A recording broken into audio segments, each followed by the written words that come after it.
कहानी की शुरुआत में हमें 1940 का समय दिखाया जाता है, जहां पर वर्ल्ड वॉर 2 को शुरू हुए पूरे 6 महीने से भी ज्यादा वक्त बीत चुका है। अब हिटलर की वार मशीन नॉर्वे की तरफ बढ़ रही होती है, इसलिए नॉर्वे के सभी लोगों का सिर्फ एक ही पर्पज होता है कि वो किसी तरह से नॉर्वे के गोल्ड को बचा सके। इसलिए हम कह सकते हैं कि आज की हमारी ये स्टोरी एक सोने की स्टोरी है। जिसके बाद हमें 8 अप्रैल 1940 का सीन दिखाया जाता है, जहाँ पर हम गवर्नमेंट के लिए काम करने वाले सेक्रेटरी फेडरिक की फैमिली को देखते हैं, जो अपने बच्चे का बर्थडे सेलिब्रेट कर रहा होता है। तभी वहाँ पर इमरजेंसी अलार्म बजने लगता है, इसलिए वो लोग बेसमेंट में छिप जाते हैं। फिर हम एक सेंट्रल बैंक का सीन देखते हैं, जहाँ पर गोल्ड के बिस्किट को बॉक्स में पैक किया जा रहा था, जिससे उसे जर्मन आर्मी के वहाँ पर पहुँचने से पहले ही हटाया जा सके। इसके बाद हमें फिर से फेडरिक और उसकी फैमिली को दिखाया जाता है, जहाँ पर फेडरिक अपनी वाइफ को बताता है कि वो कुछ घंटों के लिए ऑफिस के काम के लिए जा रहा है और जल्दी ही वापस आ जाएगा। लेकिन उसकी वाइफ नहीं चाहती थी कि वो ये काम करे, पर इसके बावजूद वो वहाँ से निकल जाता है। फिर हमें नॉर्वे के सेंट्रल बैंक का सीन दिखाया जाता है, जहाँ पर गाड़ियों में गोल्ड के बिस्किट से भरे बॉक्स को लोड किया जा रहा था, जिससे जल्दी से जल्दी उन्हें वहाँ से हटाया जा सके। तभी हम देखते हैं कि जर्मन्स भी शहर में पहुंच चुके हैं, जिसके बाद जर्मन आर्मी पलक झपकते ही बैंक पर अटैक कर देती है। इसलिए गवर्नर गोल्ड के साथ बैंक के एक एम्प्लॉय को तुरंत ही वहाँ से भेज देता है और उसे कहता है कि किसी को भी बोलना मत कि इन बॉक्स में क्या है। जिसके बाद जर्मन ऑफिसर सेंट्रल बैंक के गवर्नर से बैंक का लॉकर खोलने के लिए कहता है, लेकिन जैसे ही वो उस लॉकर में पहुंचता है तो देखता है कि वो पूरी तरह से खाली है, जिससे वो बहुत ही हैरान होता है। दूसरी ओर सारा गोल्ड रातों रात दूसरे सेंट्रल बैंक में भेज दिया जाता है, जिसके बारे में किसी को भी पता नहीं चलता। फिर हमें गवर्नमेंट के सेफ हाउस को दिखाया जाता है, जहाँ पर सेक्रेटरी फेडरिक काफी परेशान होता है, क्योंकि अब तक उसे अपनी फैमिली के बारे में कुछ भी पता नहीं चला था।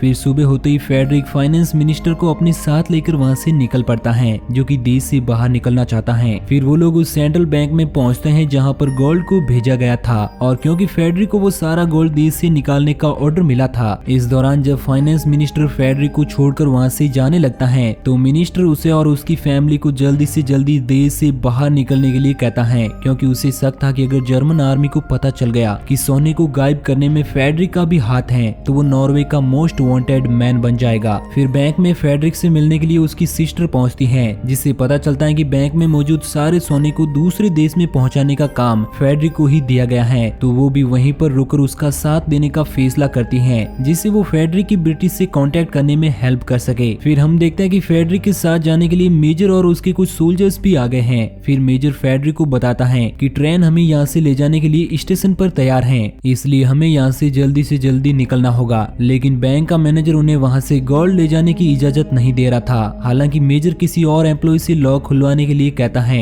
लेकिन मैनेजर के अलावा कोई भी उस लॉक को नहीं जानता था। इसलिए मेजर बैंक मैनेजर को धमकी देता है कि अगर तुमने लॉक नहीं खोला तो हम तुम्हें शूट कर देंगे, जिससे वो मजबूरन लॉक खोलने लगता है। लेकिन तभी उसे पता चलता है कि वो लॉक का नंबर भूल चुका है, इसलिए मेजर बॉम्ब से उस लॉक को उड़ाने का फैसला करता है। लेकिन फेडरिक एक बार फिर से मैनेजर को हौसला दिलाकर नंबर याद दिलाने की कोशिश करता है, जिससे वो लॉक को खोलने में कामयाब हो जाता है। फिर वो लोग सारा गोल्ड गाड़ी में रखकर वहाँ से निकल पड़ते हैं और रातों रात उस ट्रेन में लोड कर देते हैं। इसलिए जर्मन्स को सेंट्रल बैंक में पहुंचने के बावजूद भी कुछ भी नहीं मिलता, जिससे वो गुस्से में बैंक मैनेजर को शूट करने की धमकी देते हैं। दूसरी तरफ जर्मन प्लान गोल्ड को ढूंढने की कोशिश कर रहे होते हैं और उन पर नजर रख रहे थे, क्योंकि उन्हें इस बारे में पता चल चुका था कि गोल्ड ट्रेन में ही है। इसलिए वो अपने बाकी साथियों को भी इस बारे में बताते हैं और उन पर अटैक करने के लिए और प्लेन भेजने के लिए कहते हैं। हालांकि उन्हें ऑर्डर दिया जाता है कि गोल्ड को शिप में रखने के बाद उस शिप को डुबा दे, लेकिन उन्हें एहसास होता है कि शिप के डूबने पर सारा सोना भी डूब जाएगा। और क्योंकि फेडरिक और उसके बाकी साथियों को इस बात का एहसास हो गया था कि जर्मन्स को पता चल गया है कि सारा गोल्ड ट्रेन में ही है, इसलिए वो सभी वहाँ से जल्दी निकलने की कोशिश करते हैं। तभी कुछ सोल्जर्स रास्ते में उस ट्रेन को रोक लेते हैं, जिससे सभी लोग बहुत ज्यादा घबरा जाते हैं, क्योंकि उन्हें लगता है कि वो जर्मन सोल्जर हैं। तभी उनके पास फेडरिक की सिस्टर नीनी पहुंचती है, जो ब्रिटिश आर्मी से बात करने गई थी। इसलिए सोल्जर्स उसे छोड़ने के लिए यहाँ तक आए थे, जिससे पता चलता है कि जिन्होंने ट्रेन रुकवाई वो जर्मन्स नहीं बल्कि ब्रिटिश सोल्जर्स थे। जिसके बाद वो लोग सारा गोल्ड लेकर सही सलामत शिप तक पहुंच जाते हैं, जहाँ पर पहुंचने के बाद फेडरिक फिर से सारे गोल्ड की डिटेल लिखता है, जिससे एक भी बॉक्स गायब ना हो सके।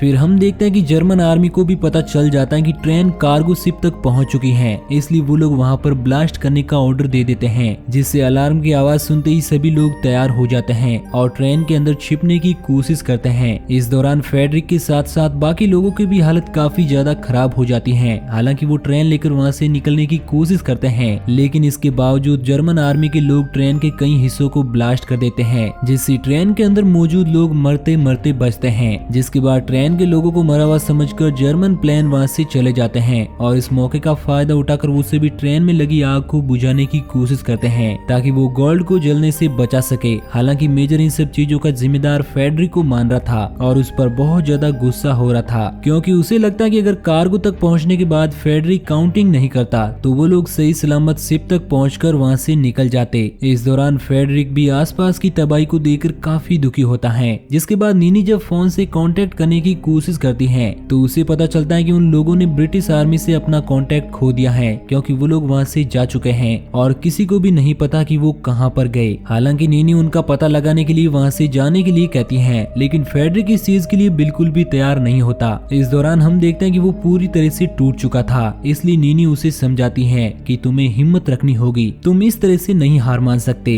फिर वो उसे उस जगह का नंबर देती है जहाँ पर ब्रिटिश हो सकते थे और उनसे बात करने के लिए कहती है, जबकि खुद भी ब्रिटिश आर्मी से कांटेक्ट करने के लिए निकल पड़ती है। इधर फेडरिक नीनी के दिए हुए नंबर पर कॉल करता है, लेकिन उसे कोई भी रिस्पॉन्स नहीं मिलता। फिर रात होने तक नीनी कुछ मछलियों के साथ वापस आ जाती है और बताती है कि मैं सभी लोगों के लिए खाने के लिए मछलियां लाई हूँ, साथ ही मेरा ब्रिटिश आर्मी से कांटेक्ट भी हो गया है, इसलिए वो लोग जल्दी ही हमें कॉल बैक करेंगे। फिर वो बताते हैं कि नॉर्वे का किंग भी देश को छोड़कर जा रहा है, इसलिए नीनी को ये मिशन दिया जाता है कि वो बैंक में रखे हुए कैश को किंग तक पहुंचाए। जिसके बाद नीनी वहां से निकल पड़ती है। फिर अगले दिन फेडरिक के पास ब्रिटिश आर्मी का कॉल आता है जो उसे बताते हैं कि जल्दी उनका आखिरी शिप निकल जाएगा, इसलिए अगर वो लोग गोल्ड वहां से निकालना चाहते हैं तो उन्हें जल्दी से जल्दी वहां पर पहुंचना होगा। ये जानकर फेडरिक बाकी साथियों की हेल्प से गोल्ड को गाड़ी में लोड करके वहां से निकलने की तैयारी करने लगता है। जिसके बाद वो लोग वहां से निकल पड़ते हैं। इसलिए जब जर्मन सोल्जर ट्रेन तक पहुंचते हैं तो उन्हें वहां पर कुछ भी नहीं मिलता, इसलिए वो लोग उन्हें ढूंढने के लिए प्लान भेजते हैं और कहते हैं कि उन्हें एक नहीं बल्कि कई गाड़ियां देखनी है, क्योंकि एक गाड़ी में इतना गोल्ड ले जाना मुश्किल है। दूसरी तरफ फेडरिक जर्मन से बचने के लिए बाकी लोगों के साथ अलग हो जाता है और बस लेकर बाकी सोल्जर्स के साथ आगे बढ़ता है, लेकिन उनकी बस कीचड़ में फंस जाती है। पर इन सब चीजों के बावजूद वो लोग घोड़ों की हेल्प से बस को निकालने में कामयाब हो जाते हैं। यहाँ पर हमें पता चलता है कि उन लोगों ने बहुत ही होशियारी से सभी गाड़ियां अलग अलग रास्ते से ले जाने का फैसला किया था, जिससे जर्मन सोल्जर्स को शक न हो। हालांकि बस तो शिप तक पहुंच जाती है, लेकिन दूसरी गाड़ी को आने में काफी टाइम लग जाता है, क्योंकि उसका इंजन गर्म होने की वजह से वो बंद हो जाती है। फिर वो लोग बस से सारा गोल्ड निकाल लेते हैं। इधर दूसरी गाड़ी भी किसी तरह से स्टार्ट हो जाती है, जिसे लेकर एक एम्प्लॉय आगे बढ़ने लगता है। तभी मेजर शिप की तरफ एक प्लेन को बढ़ता हुआ देखकर उन्हें वहां से चलने के लिए कहता है, लेकिन फेडरिक शिप से उतर जाता है, क्योंकि उसे पूरा यकीन था कि दूसरी गाड़ी भी वहां पर पहुंचने वाली है। जिसके बाद हम देखते हैं कि दूसरी गाड़ी के पहुंचते ही वहां पर जर्मन सोल्जर भी पहुंच जाते हैं, जो उन्हें देखते ही उन पर अटैक कर देते हैं। फिर जब फेडरिक को एहसास होता है कि प्लेन भी वहां पर पहुंच चुका है तो वो बहुत ज्यादा घबरा जाता है, क्योंकि उसे समझ नहीं आ रहा था कि अब वो यहाँ पर क्या करेंगे। लेकिन हैरान कर देने वाली बात यह थी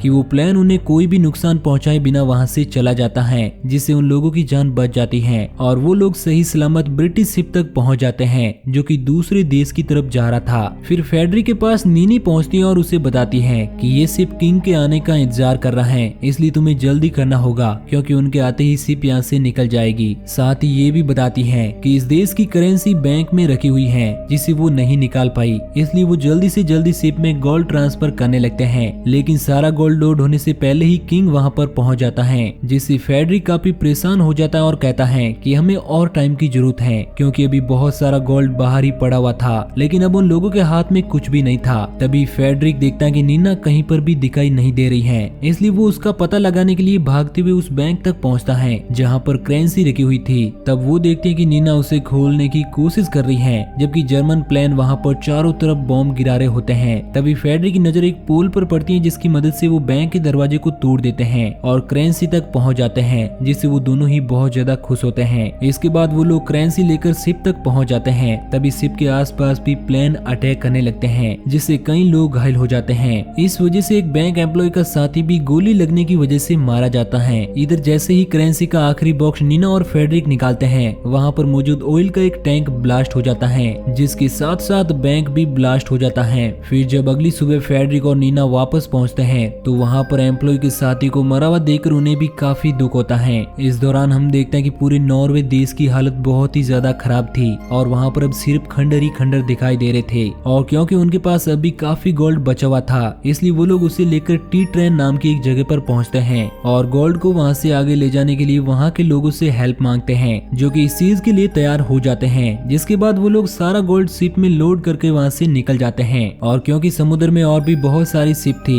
इसलिए जर्मन आर्मी उन्हें पहचान नहीं पाते। जिसके बाद नीनी को खबर मिलती है कि फेडरिक के बाकी फैमिली मेंबर्स दूसरे देश सही सलामत पहुंच चुके हैं। ये जानकर फेडरिक बहुत ही ज्यादा खुश होता है। फिर हमें पता चलता है कि वो बचा हुआ 18 टन सोना 9 मई 1940 को सही सलामत दूसरे देश तक पहुंच जाता है। हालांकि इसे ले जाने में पूरा 1 महीना लग जाता है, लेकिन इसके बावजूद फेडरिक गोल्ड को सही सलामत दूसरे देश तक पहुंचाने में कामयाब हो जाता है। फिर युद्ध के बाद उस गोल्ड को दोबारा से देश को बनाने में इस्तेमाल किया जाता है। इन सब के दौरान फेडरिक ने जो काम किया वो बिल्कुल भी आसान नहीं था, क्योंकि वो उस गोल्ड को लेकर समुद्र के रास्ते से ही अमेरिका पहुंच गया था। फिर हमें पता चलता है कि 1961 में 62 साल की उम्र में फेडरिक की मौत हो गई। साथ ही नीनी भी 1996 में 88 साल की उम्र में मर गई। इसी के साथ ये मूवी यहीं पर एंड हो जाती है। तो दोस्तों, आपको किस तरह की कहानियां देखना पसंद है हमें कमेंट के माध्यम से जरूर बताना और इसी तरह की कहानियों के डेली डोज के लिए हमारे चैनल को सब्सक्राइब जरूर करना।